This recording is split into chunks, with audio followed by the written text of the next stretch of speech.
These people had one thing in common, they knew they had it in themselves. They knew they could be something beyond.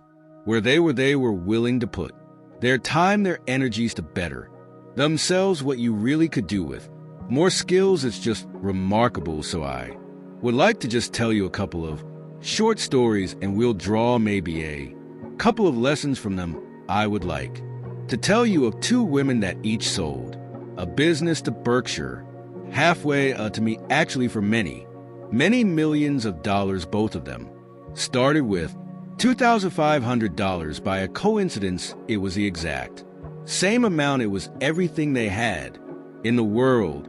And one of them was a woman who landed in Seattle in 1917, couldn't speak a word of English, had a tag around her neck. The tag said, Fort Dodge, Iowa. The Red Cross got her to Fort Dodge, where she was reunited with her husband, who had come to the country a couple of years earlier, and she lived in Fort Dodge for 2 years.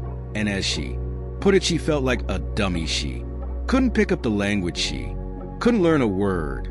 And so she and her husband decided to move to Omaha. So they came to Omaha in 1919. And there she found a small colony of Russian Jews. So she started feeling more at home. And then as her oldest daughter went to school, she would come home, this daughter, Frances, and she would teach her mother the word she learned in school that day. And this woman, Rose Bruman, spent 20 years saving money, bringing first her siblings over her mother and father $50 at a time. She sold used clothing to do it. She had 4 children during this period, and by 193.37, after 20 years, she'd saved $2,500. She went to Chicago and she bought what she could have furniture. Her dream had always been to open a furniture store, and this woman who had never gone to school, one day in her life with $2,500, but with the same spirit that the people in this room had about having a dream and working to accomplish that dream. She built a business, which she sold to me in 1983 for $60 million approximately, and which did $1.5 billion worth of business last year. The 4th generation is working in that business. This woman, Rose Blumpkin, she worked for me until she was 103, and then she retired, and she died the next year, which is a lesson to all of Berkshire's managers that premature retirement, you know nothing. You can't tell what's going to happen. But Mrs. B, with her $2,500, one further fact about her: she could not read or write, and she went into a furniture business, and she didn't bring anything unique in furniture, but she brought a determination to succeed. She knew she could outwork anyone else. She knew she cared about her customers. She worked at very low gross margins, but she built this incredible business. And I saw one other woman who did a similar thing with $2,500. I paid her hundreds of millions of dollars for her business. So I decided to go to the source and get these people. Before you know, while I don't want you guys coming around to me asking me hundreds of millions of dollars. I'd like to join in with you much earlier. So I followed this group, and today I'd like to tell you about one other small business person. This person, I went to buy his business from him, and he turned me down, which was very wise. But this was a fellow who was born about 8 years before I was. He was born in 1922. We'll call him Jack. Lived in the Midwest. He was a pretty good athlete, didn't like school much, and I'm going to tell you one thing early in the story. Maybe you can figure out who the guy was.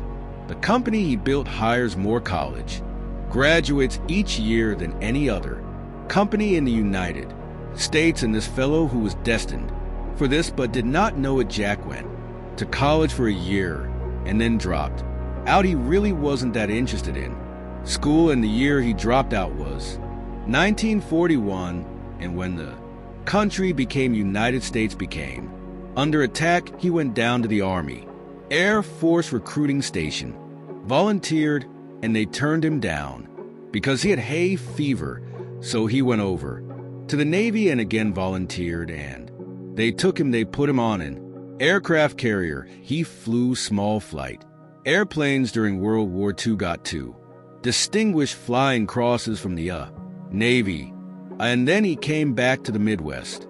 So now we got a young guy, probably by this time he would be 23 or 24 years old, and the interesting thing is he got back to the Midwest, and they actually kind of went from one job to another for a short period of, or not such a short period of time, and he finally became a used car salesman at a Cadillac dealership in St. Louis, Missouri, and at age 35, having moved up in the organization, the sales organization, he said to his boss, "Could I go into car leasing business with you?" The boss said, "Well, if you'll cut your salary in half and you'll come up with it was $25,000, which he borrowed, we can become partners in a car leasing company." So my friend Jack started at age 35 in the car leasing business, and he had 7 cars. It was pretty slow. In fact, one of the things he did was,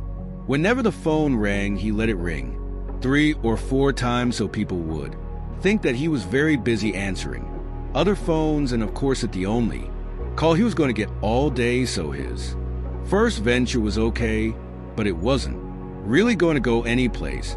And there's a lesson in this for all of us. At age 40, he decided with 17 vehicles, 17 cars, he was going to go into competition in the rent-a-car business.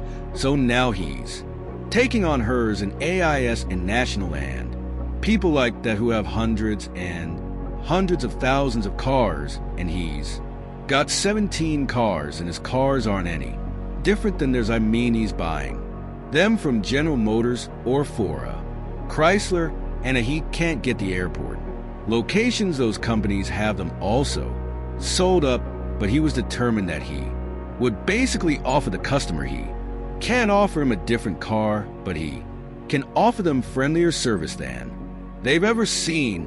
And so he started a company. He named it after the battleship that he'd flown from in the Pacific, which was the USS Enterprise, and he died about a year and a half ago. But when he died, his rental car company, starting with those 17 cars, were worth more than hers and AIS and all the rest of the rental cars put together. The man's name was Jack Taylor, and his son Andy Taylor is a good friend of mine who runs the business now. A grandchild is in the business. They'll probably be a 4th generation along the line. So this man in the United States, he didn't invent artificial intelligence. He didn't do anything that, just like Mrs. B selling furniture, that any one of us could have entered those businesses, but he lived by the creed basically of delighting his customers and working with people and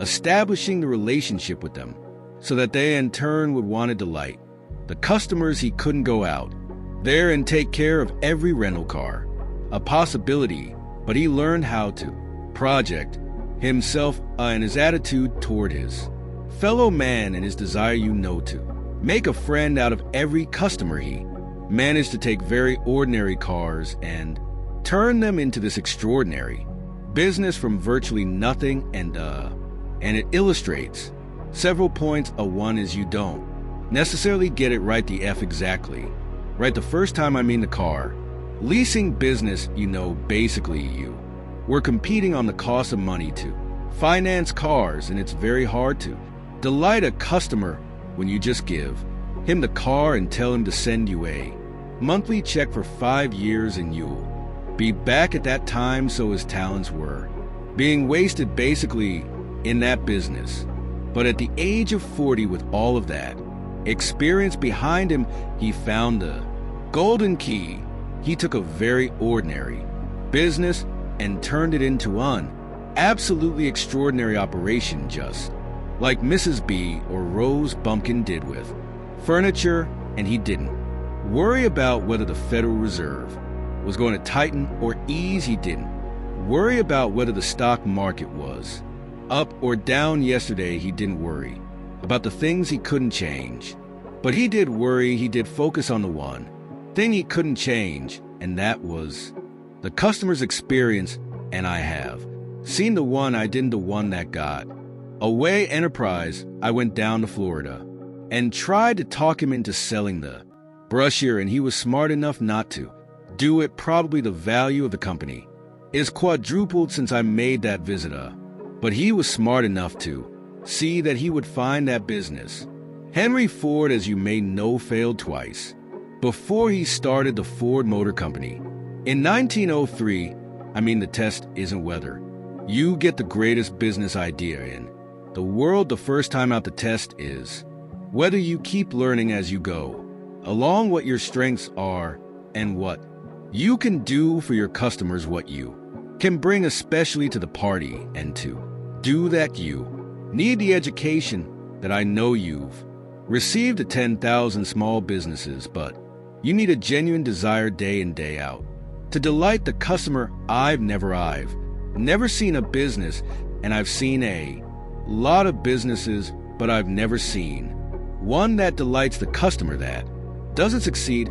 What you want is that customer the next day when they think, do I want to rent a car or do I want to buy some furniture? What goes through their mind? It's the place where they've had a great experience. I don't know what I paid for this type. Actually, probably somebody gave it to me, but for the purposes of the speech, I will say I have no idea but what I or the shirt I'm wearing or this, but I do know I will remember how I was treated when I bought it. You long forget about the price, but you never forget whether you had a good experience or a poor experience with the purchase experience. And you'll have a hard time finding a person has had a wonderful experience, a delighted experience in purchasing anything that isn't going to come back. And similarly, if the memory is of rudest indifference and whatever it may be, they're never going to come back. And as a small business owner, and as you grow, you have to not only be able to project that interest in people's well-being and delighting them yourself, but you have to do it through other people, and you won't be able to do it through people who themselves do not feel they're being fairly treated, that their views aren't appropriately considered. So you really do have to learn to multiply yourself through other people. And I advise the young people to come to, we have a lot of number of classes, and the key is to certainly in terms of your personal life, the most important decision you may make, you'll make, is a spouse that most of you will likely have. And it's very important to surround your people yourself with people that are the better than you are. You are going to move in the direction of the people you associate with. So you constantly, I've been enormously lucky in that respect. I've just had teachers and friends and a spouse that really was a better person than I was, and I had enough sense to learn from these people that life went better if you behave better yourself. It took a while, so I advise you to seek out as your partner in business, your part in life, whatever it may be. Look for the people that actually are examples to you rather than somebody that you need to. You think you need to straighten out yourself, and simple rules like that, delighting customers, working through other people, associating with people that will cause you to move in a better path than you might otherwise have. They will take you so far in life that it's hard to believe. They took Rose Blumpkin without being able to speak a word of English, couldn't read or write, and they took her to what is now $1.5 billion business and incident. There's been no money put in it since the $2,500 that's been the total capital paid into the Nebraska furniture marked up. And I think if you looked at Enterprise, I don't know their books the same way, but my guess is that very little equity capital has been added to Enterprise over the years the business built on itself. So I want to tell you, I admire this group enormously. When I met Dr. Meows, Class on September 22nd, 8 years ago, I was thrilled, and I admire people that are doing what you have done. You know, working hard at your job at the same time you took on an added really lot of hard work to further your skills. 99% graduate, that's a mind-blowing statistic, and I'm looking at 2,200 people here who I admire. I'm cheering for you, and I can tell you the best is yet to come. Thank you.